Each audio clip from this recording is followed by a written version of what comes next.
नमस्कार, जोहार दो भारत मित्र देख रहे हैं आप। मेरा नाम अभिषेक भारती है और सहयोगी भारती हमारे साथ है।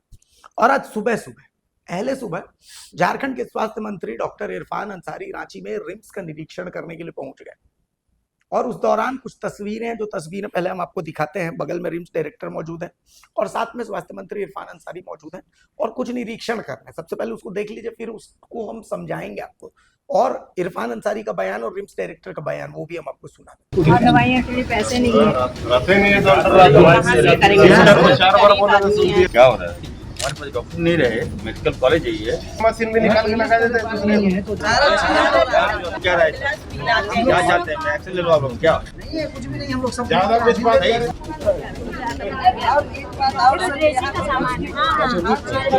तो ये गाज पीस भी लिखा गया, बीटाडीन भी लिखा गया, तो ये सब क्या हो रहा है? कौन आप लाए हैं बाहर से? कौन दवाई लाए हैं? गई। और जो भी दवाई की बातें आ रही है कि नॉर्मल दवाई भी बाहर से लेना पड़ता है, तो ये इसमें क्या सत्यता है? और ये भी जानकारी मिल रही है कि एक एक डॉक्टर जो है वो 5-5 हजार 10-10 हजार का दवाई लिख देते हैं। लेकिन जिस प्रकार से माहौल को दिखाया गया है ना राज्य में, वो फैक्ट नहीं है। मैं दावे के साथ कहना चाहता हूँ, बहुत बड़ा कॉन्स्पिरेसी रचा था कुछ लोगों ने। सच्चाई सामने आ रहा है। 1 महीना मैं समय मांगा हूँ और दूध का दूध पानी का पानी कर दूंगा कि किस तरह से एक साजिश के तहत हमारे विपक्षी साथी और हमारे अपने पार्टी के कुछ लोगों ने भी मिलकर जो है स्वास्थ्य व्यवस्था को बदनाम करने का प्रयास किया। मैं इसे छोड़ूंगा नहीं। मैं साफ साफ कहना चाहता हूँ, देखिए चाईबासा को जो घटना घटी, बच्चों में जो ब्लड HIV पॉजिटिव जो मिला, थैलेसीमिया के जो पेशेंट थे हमारे, हम जांच किए और ब्लड कहाँ चढ़ा क्या चढ़ा बिना जाने अनाप शनाप बयान देने लगा ये लोग। अब बताइए, पहला जो पेशेंट को ब्लड चढ़ा और वो डोनर ने 2023 में ब्लड दिया था उस बच्चे को। अगर हम जांच किए, डिटेक्ट किए कि अगर पॉजिटिव आया तो इसमें विभाग की गलती हो गई। और ठीक है, और जो 4 बच्चे हैं उसका ब्लड चढ़ा है, तो कहीं ना कहीं हमें लगता है कि अगर कुछ भी संदेह है तो मैं उसकी जांच करा रहा हूँ। मैंने एक्शन भी लिया है। मैंने कहा कि बच्चों पे लापरवाही बर्दाश्त नहीं करेंगे, लेकिन हेल्थ में पॉलिटिक्स हो ये ठीक ठाक नहीं है। लेकिन चाईबासा की घटना ने हम सबको सचेत कर दिया है। हमने आज देखिए, हम आए हैं आपका रिम्स में आए, ब्लड बैंक में हमने देखा, और हर जगह आज मैं अभी हजारीबाग भी जा रहा हूँ तो वहाँ भी ठीक करूंगा, हर जगह ठीक करूंगा। सरकारी व्यवस्था में थोड़ा लैप्सेस तो है, लेकिन उसको ठीक करना है। अभी हम गए थे ट्रॉमा सेंटर, वहाँ जांच किए तो अटेंडेंट काफी लोग मिले, उन लोगों ने भी शिकायत किया था। तो अभी हमने डायरेक्शन दिया है डायरेक्टर साहब को और हमारे सुप्रीडेंट साहब को कि आप लोग विजिट कीजिए, बैठिए मत ऑफिस में, बता रहा हूँ मैं, ठीक नहीं होगा नहीं। और जो भी दवाई की बातें आ रही है कि नॉर्मल दवाई भी बाहर से लेना पड़ता है, तो ये इसमें क्या सत्यता है, क्या फैक्ट है, गिव मी द डिटेल। अभी जाएंगे विजिट करने के लिए। अब देखिए डायरेक्टर साहब, जाके देखिए, ठीक है, जाके देखिए और बताइए कौन इस तरह से कर रहा है। और ये भी जानकारी मिल रही है कि एक एक डॉक्टर जो है वो 5-5 हजार 10-10 हजार का दवाई लिख देते हैं। तो सस्ती दवाई लिखिए ना, डॉक्टर से मेरा आग्रह होगा। दवाई सस्ती भी है, दवाई महंगी भी है। पेशेंट देखिए गरीब है, कहाँ से देगा महंगी दवाई? और यहाँ के आसपास जो दुकान है उस पर छापा मरवाइए आप लोग, समझ रहे हैं ना। देखिए कौन दवाई बेचता है यहाँ पर, किसका प्रिस्क्रिप्शन जाता है यहाँ डॉक्टर। आपने बिल्कुल सही कहा कि रिफ्रेशमेंट कहते हैं इसको, तो हम लोग उसकी राशि हम बढ़ा देंगे और अभी लगभग 100 रुपया हम करने जा रहे हैं, तो आराम से वो कर लेगा। लेकिन बड़ी बात ब्लड देना नहीं है, बड़ी बात है कि जो ब्लड आदमी बॉडी में चढ़ रहा है, प्लाज्मा जो बॉडी में चढ़ रहा है वो सही चढ़ रहा हो, इसकी जांच करने की आवश्यकता है। मैं थैंक्स दूंगा हमारे लोकप्रिय मुख्यमंत्री जी का कि उनके ट्वीट से आज सारे लोग सचेत हो गए। मैं कह दिया हूँ, सुन लीजिए, जितना भी सदर हॉस्पिटल है, जितने भी ब्लड बैंक है, अपने सुधार लो, कार्यशैली को सुधार लो भाई। और भी जहाँ जहाँ देखिए, अब जब स्वास्थ्य विभाग आज काम कर रहा है तो खामियां आपको मिल रही है। 20 साल आपको खामियां नहीं मिला, आज इसलिए मिल रहा है कि 20 साल अगर आप देखिए कितने पेशेंट में हमारे मार दिया गया होगा। आज मैं एक्टिव हुआ हूँ, विभाग एक्टिव है, स्वास्थ्य विभाग एक्टिव है, तो खामियां होगा, अभी और खामियां निकलेगा। अभी देखिए ना, हल्के मचा। अभी तो दवाई दुकान, जितनी दवाई दुकान है साहब, कफ सिरप वगैरह बाहर फेंक दे रहा है। अभी मैंने कहा हर जगह छापामारी चल रहा है। मैं सेहत के साथ किसी तरह का लापरवाही बर्दाश्त नहीं करूंगा। रिम्स को बेहतर बेहतर हम लोग बनाने का प्रयास कर रहे हैं। सभी डॉक्टर से मैंने आग्रह किया है कि आपका मनोबल नहीं टूटने देंगे, आप लोग बढ़िया से काम कीजिए। मैं हूं ना आपके साथ, मीडिया में, पेपर में मत जाइए इस समय। ये इसका एक सूत्री कार्यक्रम है। हमारे विपक्ष के साथी हमें बदनाम कर रहे हैं, हमारे अपने लोग भी मुझे बदनाम कर रहे हैं। आए दिन देखिएगा एकदम रोज हेल्थ विभाग क्या है हेल्थ विभाग, हमको काम करने दीजिए ना, 5 साल के बाद लिखिएगा। और मैं डायरेक्शन देके जा रहा हूँ, कोई भी देख लीजिएगा आता है मीडिया है तो आपसे परमिशन लेके जाए। क्या दिखाना चाहता है बताइए, वर्ल्ड में चल रहा है, इसको देखिए। कोई मीडिया है मना नहीं है, लेकिन आपसे परमिशन लेके जाए, क्या दिखाना चाहता हूँ। रोज गया अनाप शनाप लिख देते हैं भाई, और बदनामी हमारी होती है, विभाग की बदनामी होती है। डॉक्टर चले जाते हैं, पेशेंट को सफर करना पड़ता है। इन सारी बातों को देखते हुए हमने समय मांगा है, मैं ठीक कर दूंगा। आज देखिए इन 9 महीनों में अच्छा हो रहा है। रिम्स 2 बनेगा, देखिए कितना पेशेंट का लोड है, आप ही बताइए। ट्रॉमा सेंटर में आप चले जाइए, नया ट्रॉमा सेंटर बना है, जिसकी कैपेसिटी कितनी की है? कैपेसिटी 120 का 120 के, 400 पेशेंट है, बताइए। तो थैंक्स टू डॉक्टर, ना thanks to RIMS, thanks to स्वास्थ्य विभाग की इतना पेशेंट हम लोग देख रहे हैं। जहाँ 130 पेशेंट का रिक्वायरमेंट है, हम लोग 500 पेशेंट देख रहे हैं। अभी हम आए, हमारे जो कल मुंडो में एक्सीडेंट हुआ था, और हमारा आदिवासी भाई बताइए एक्सीडेंट हो गया, 4 लोगों की मौत हो गई। कल एक और मौत हो गई है, जो लगभग 27 लोग सीरियस हैं। तो इनको भी मैंने देखा है, हर को आर्थिक सहायता है, जो आपदा मंत्री भी मैं हूँ, सबको मैंने कहा ऑन द स्पॉट हम पैसा भेज दे रहे हैं। लेकिन ये लापरवाही किसके कारण एक्सीडेंट हुआ, इसकी जांच का आदेश हम देंगे अभी। ठीक है, धन्यवाद। सुन लिया आपने। अब इस बयान में आरती 3 पॉइंट है, जिस पॉइंट को आपको और हमको समझना है। हाँ, इरफान अंसारी ने रिम्स डायरेक्टर की तारीफ करी, कहा कि बहुत बढ़िया काम कर रहा है, रिम्स डायरेक्टर भी बहुत अच्छा काम कर रहा है, रिम्स के उपाधीक्षक जो है डीएस है वो भी बहुत बढ़िया काम कर रहा है। दूसरा बात उन्होंने कही कि उनके खुद के पार्टी के कुछ लोग उनके विभाग को बदनाम करना चाहते हैं। कौन लोग हैं?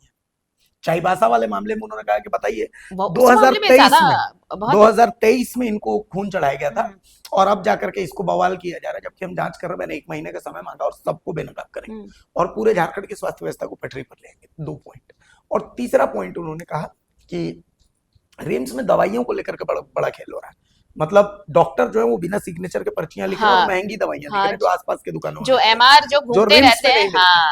तो ये तो खैर एक जेन्युइन बात, जेन्युइन चीज है। तो सबसे पहले तीनों बात पर हम लोग चर्चा करते हैं। पहला पॉइंट, इरफान अंसारी का निशाना अपनी पार्टी में किस पर है?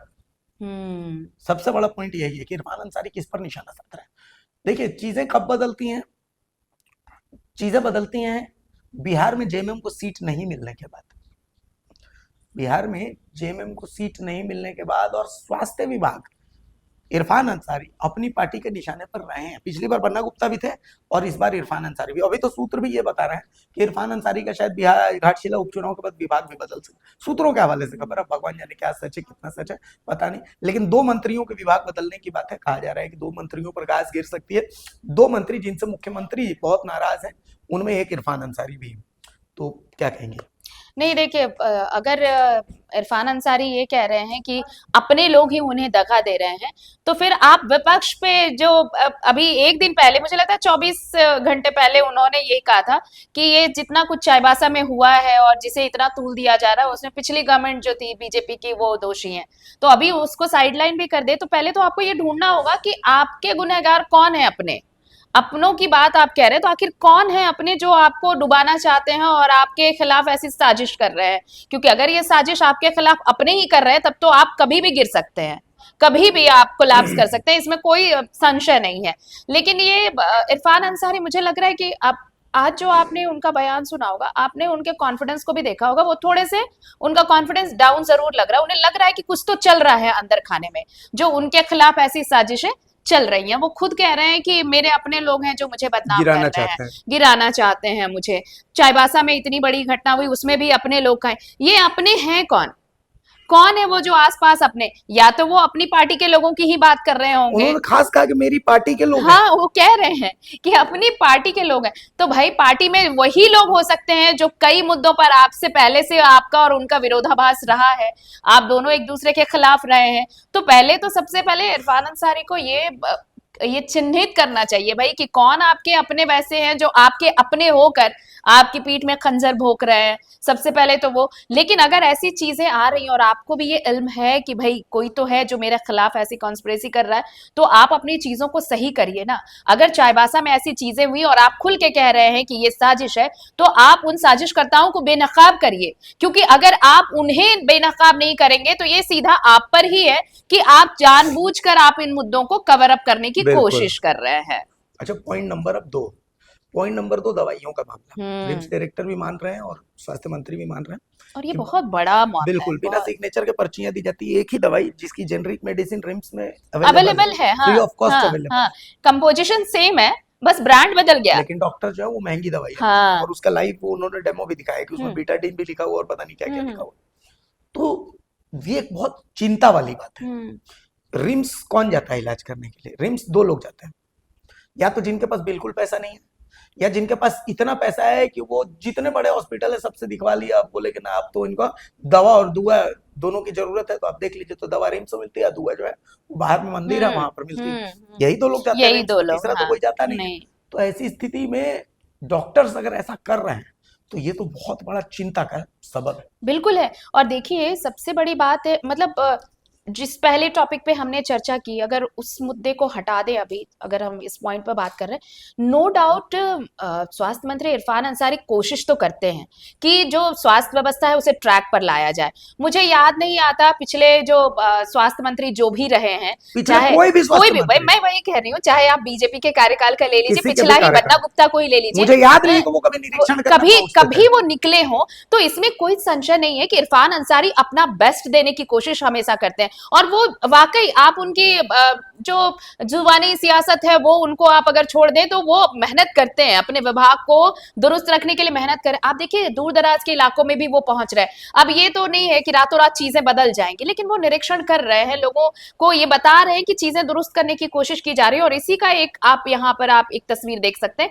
रिम्स में कोई भी मंत्री ऐसा नहीं होगा कि जाएगा बैठेगा कहेगा कि ये चीजें गलत हो रही है तो मीडिया के सामने बताएगा, पर ये खुल के कह रहे हैं कि, और अगर आप रिम्स जाएंगे ना तो जो बड़े डॉक्टर्स हैं आप देखेंगे वहां मरीज से ज्यादा एमआर की भीड़ लगी पड़ी है, और वो एमआर ऐसे घेरे रहते हैं गिद्ध की तरह, मानो अगर एक पे, और आप ये भी देखिए, मैंने देखा है पर्सनल एक्सपीरियंस, हाँ ये पर्सनल एक्सपीरियंस, मेरा व्यक्तिगत अनुभव है। अगर एक पेशेंट अंदर गया है तो उसके बीच में फिर 4 एमआर की एंट्री है दूसरे पेशेंट के आने तक। वो पेशेंट निकला, 4 एमआर गए, वहां पर सब कुछ हुआ, फिर वो 4 निकले तब दूसरा पेशेंट अंदर जाता है। ये किस्सा है वहां पर। तो वो एमआर जिनको वो आ रहे हैं उनको अपना निजी क्लिनिक भी देखना है उन डॉक्टर्स को, तो अगर इन एमआर से अगर वो मीटिंग नहीं रखते हैं, अगर उन एमआर के जो लेकर आते हैं कॉम्पोजिशंस अलग अलग ब्रांड के, अगर उस पर वो नहीं मानेंगे तो फिर उनका एक्स्ट्रा इनकम कैसे होगा? वो यही चीज स्वास्थ्य मंत्री बताने की कोशिश कर रहे हैं। और अगर इस पर कार्रवाई होती है, ईमानदारी से कार्रवाई होती है, तो नो डाउट जो रिम्स पहुंच रहे हैं ना गरीब गुरबा, उनको बहुत बड़ी राहत मिलेगी, बहुत फायदा होगा। अभिषेक, अगर वो पहुंचते हैं, उन्हें अगर जिस दवा के लिए 200 रुपए देने पड़ रहे हैं, जेनेरिक दवाइयां 2 रुपए में मिल रही हैं, उनका 198 रुपया बचेगा। आप इसी से अंदाजा लगाइए कि अगर ये ईमानदार कोशिश आगे होती है तो स्वास्थ्य मंत्री इरफान अंसारी की ये जो कवायद चल रही है ना, ये उन गरीब मजदूरों के लिए राहत होगी। एक और चीज है, आपने इसमें पूरा जो पूरी घटनाक्रम है जो चाईबासा से लेकर के रांची तक का सारा घटनाक्रम देखा। स्वास्थ्य विभाग में आपने देखा पहले देखा होगा, कोई भी बड़ा काम होता है, उद्घाटन होगा, कुछ भी होगा, तो स्वास्थ्य मंत्री के बगल में स्वास्थ्य सचिव खड़े रहते हैं। मतलब मीठा मीठा गप गप, जब भी स्वास्थ्य विभाग में कोई उद्घाटन है, कुछ भी है, तो स्वास्थ्य सचिव बगल में रहते हैं। लेकिन अभी जब निरीक्षण है, अभी जब चाईबासा को लेकर के सवालों के जवाब देने हैं, तो स्वास्थ्य सचिव गायब है, आउट ऑफ फ्रेम है। सवाल सिर्फ और सिर्फ स्वास्थ्य मंत्री पर है। ऐसा ये मतलब ये नीति क्यों? जवाब तलबी विभाग से क्यों नहीं, विभाग के सिर्फ मंत्री से क्यों? जवाब तलबी जो विभाग के सचिव है, सेक्रेटरी लेवल, चूंकि आप समझिए कि स्वास्थ्य मंत्री अगर ना चाहे लेकिन सचिव चाह ले तो वो काम हो जाएगा, लेकिन अगर स्वास्थ्य मंत्री चाह ले और सचिव ना चाहे तो वो काम नहीं होगा। सचिव की पावर सोचिए कितनी होती है, तो वो सचिव आखिर जवाब से अब तक क्यों बचा? नहीं, आपको याद होगा हमने जब चाईबासा वाली खबर सबसे पहले, मुझे लगता है कि हम ही ने उस खबर को दिखाई थी, हमने उस दिन भी इसी बात पर कहा था कि क्यों अब तक विभाग चुप है। हमने स्वास्थ्य मंत्री को बाद में उनसे जवाब किया, हमने कहा कि विभाग को तो कम से कम एक्टिव होना चाहिए था। स्वास्थ्य मंत्री चूंकि बिहार में थे, उस वक्त बिहार में कैंपेनिंग के लिए गए हुए थे, वो अलग है, लेकिन विभाग कहाँ सोया हुआ था। लेकिन उस वक्त से अब तक क्या एक भी कोई ऐसा पीसी हुआ हो या फिर कोई ऐसा बयान स्टेटमेंट भी आया हो विभाग की तरफ से? हम डायरेक्ट, अगर आप हायरार्की भी देखें तो हम डायरेक्ट मंत्री के पास क्यों जाए? यही सोचने कि रिम्स डायरेक्टर के खिलाफ पीसी करनी होती है तो स्वास्थ्य सचिव बगल में बैठा रहता है। बिल्कुल। टेंडर कुछ होता है तो उसमें स्वास्थ्य सचिव बगल में बैठा रहता है। मॉड्यूलर ऑपरेशन थिएटर बनेंगे हर सदर अस्पताल में तो उसमें स्वास्थ्य सचिव आ जाते हैं। कुछ इनॉग्रेशन है, इतना कुछ हो रहा है, स्वास्थ्य सचिव कहीं नजर नहीं आया। सिर्फ एक खबर आती है कि वो ब्लड बैंक्स को लेकर के ऑनलाइन मीटिंग कर रहे हैं करके अपने एसी कमरे में बैठ करके, बाकी कोई जवाब तलबी नहीं, उनकी कोई जिम्मेदारी नहीं। तो मैं इसके लिए भी मैं यही कहूंगी, इसके लिए भी मंत्री जी ही जिम्मेदार हैं। मंत्री जी अगर कहते हैं कि भाई विभाग का क्या लेखा जोखा है वो मैं कैसे बताऊंगा, अगर आप इसके अकाउंटेबिलिटी सीधे सीधे स्वास्थ्य सचिव की बनती है, तो अगर वो नहीं कह रहे तो यहाँ पर भी मंत्री जी ही इसके लिए जिम्मेदार सबसे है। बड़ी चीज है मंत्री जी मेहनत कर रहे हैं तो मंत्री जी अपने आप को अब बदनामी से बचाना चाहते हैं तो जो विभाग के अधिकारी है, बिल्कुल, सचिव, उन पर लगाम इन सब पर लगाम कसिए। इनको बताइए कि आप मंत्री, इनकी रिपोर्टिंग आपको है, इनको एहसास आप इन्हें रिपोर्ट नहीं करेंगे, आप डायरेक्ट मीडिया को बता रहे हैं क्या चीजें हैं, जबकि उस मॉनिटरिंग के लिए बाकायदा वो विभाग जो है वो फंक्शनल है। तो विभाग की अकाउंटेबिलिटी कहाँ जाती है? विभाग ने आपको क्या रिपोर्ट किया है कि इस सिलसिले में विभाग अब तक क्या कर रहा है? तो अगर आप स्क्रू ढीला रखेंगे तो फिर वो चीजें ऐसे ऐसे डमाडोल होंगी। आपको स्क्रू टाइट करने की जरूरत है ताकि वो चीजें दुरुस्त रहे, और ये सीधे सीधे जिम्मेवारी आपकी है। अगर आप जिम्मेवारी नहीं लेंगे, अगर आप करेंगे तो फिर सारी जवाबदेही भी आप ही की बनेगी और आप ही को ऐसे मीडिया के सामने आकर चीजों को बताना पड़ेगा। और स्वास्थ्य सचिव सिर्फ एसी के ठंडी हवा जो है उसका लुत्फ उठाएंगे और कुछ भी नहीं। बाकी जो इनॉग्रेशन तामझाम होता है तो आपके बगल में खड़े होकर इन फ्रेम बड़ा सा पोस्टर बनवाएंगे। तो अगर आपको पोस्टर में उन्हें रखना है तो उन्हें जिम्मेदारियां भी देनी होंगी, उन्हें ये बताना होगा कि ये चीजें आपकी जवाबदेही है, ये आप जवाब देंगे, विभाग जवाब देगा। और जब विभाग नहीं दे पाएगा तब मंत्री जी आएंगे और कहेंगे कि क्या कुछ हुआ है और नहीं हुआ है। तो कुल मिलाकर के हंगामा खड़ा करना हमारा मकसद नहीं है, हमारी चाहत है कि ये सूरत बदलनी चाहिए। नमस्कार, जोहार।